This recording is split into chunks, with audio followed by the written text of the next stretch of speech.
দুই, আড়াই, পৌনে তিন, লাস্ট, ফাইনাল। দিন স্যার আমার খাতাটো।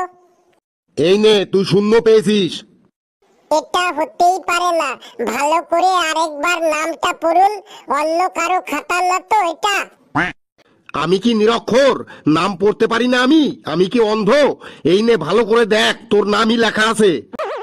সত্যিই তো, এটা আমার খাতাই তো বটে, কিন্তু আমি শুধু শূন্য পেলাম কেন? কেন? একটা শূন্যতে তোর কি পোষাচ্ছে না? দে তাহলে আরো কয়েকটা শূন্য দিয়ে দিচ্ছি।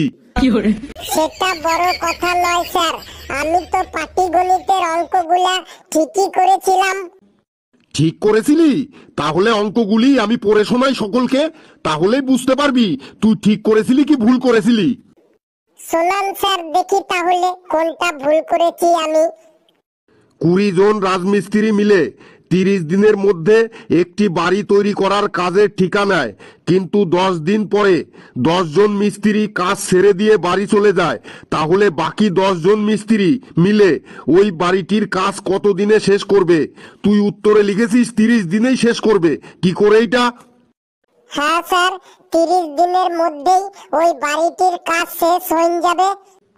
কি করে 30 দিনের মধ্যে বাড়িটির কাজ শেষ করবে? 10 দিন পর তো 10 জন মিস্ত্রি কাজ ছেড়ে চলে গেল। স্যার আমি ভালো করে বুঝে শুনে এমন মিস্ত্রিদেরই কাজে লাগাইবো যাতে তাদের যত অসুবিধাই হোক না কেন তারা কখনোই 30 দিনের আগে বাড়িটির কাজ শেষ না করে বাড়ি পালান যাবে না। বাহ রে লেবু বাহ। তারপরে আরেকটা দেখ, পিতা ও পুত্রের বয়সের গড় 40 বছর। পিতার বয়স 50 বছর হলে পুত্রের বয়স কত? তুই অ্যান্সারে লিখেছিস পুত্রের মায়ের কাছে জিজ্ঞাসা করলেই জানা যাবে পুত্রের বয়স কত। হ্যাঁ স্যার, পুত্রটার মাই জানে তার পুত্রের অরিজিনাল বয়স কত, তাই দেরি না করে ওর মায়ের কাছে জিজ্ঞাসা করে নেওয়াটাই বেটার হবে। তারপর এটা দেখ কি করেছিস তুই। কোনটা বলুন স্যার? একটি নল দিয়ে একটি চৌবাচ্চার অর্ধেক জল ভর্তি করতে 15 মিনিট সময় লাগে, তাহলে ওই চৌবাচ্চাটি পুরোপুরি ভর্তি করতে কত সময় লাগবে? স্যার 15 মিনিটই লাগবে। কেন? অর্ধেক ভর্তি করতেও 15 মিনিট লাগে, পুরো ভর্তি করতেও 15 মিনিটই লাগবে?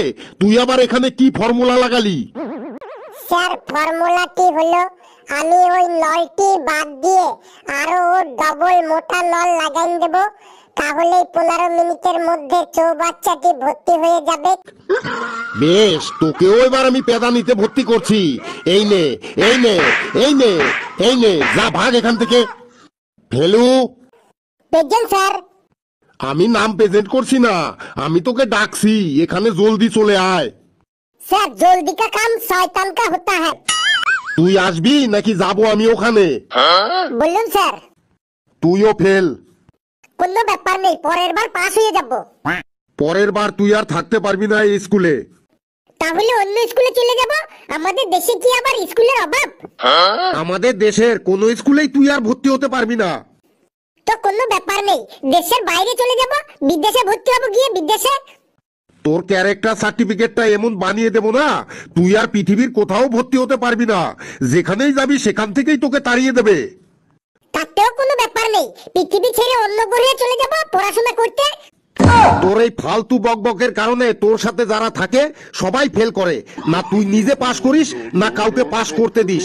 সারাদিন শুধু ফালতু বকবক বকবক বকবক। স্যার আমি কোন অঙ্কটা ভুল করেছি?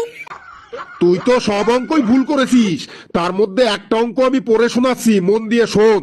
অঙ্কটা ছিল 4 বছর আগে চৈত্র সেলের সময় 1000 টাকার একটা জিন্সের প্যান্ট 50% ডিসকাউন্টে 500 টাকায় কিনে তোমার কত টাকা লাভ হয়েছিল? তুই অ্যান্সারে লিখেছিস আমার লাভ তো কিছু হয়নি, বরং পুরো টাকাটাই জলে চলে গেছে। কি করে জলে চলে গেল তোর পুরো টাকাটা? হ্যাঁ স্যার, 500 টাকা দিয়ে জিন্সের প্যান্টটি কিনে আমার পুরো টাকাটাই জলে চলে গিয়েছিল। কি করে তোর পুরো টাকা জলে চলে গেছে? সবাইকে শোনা তো।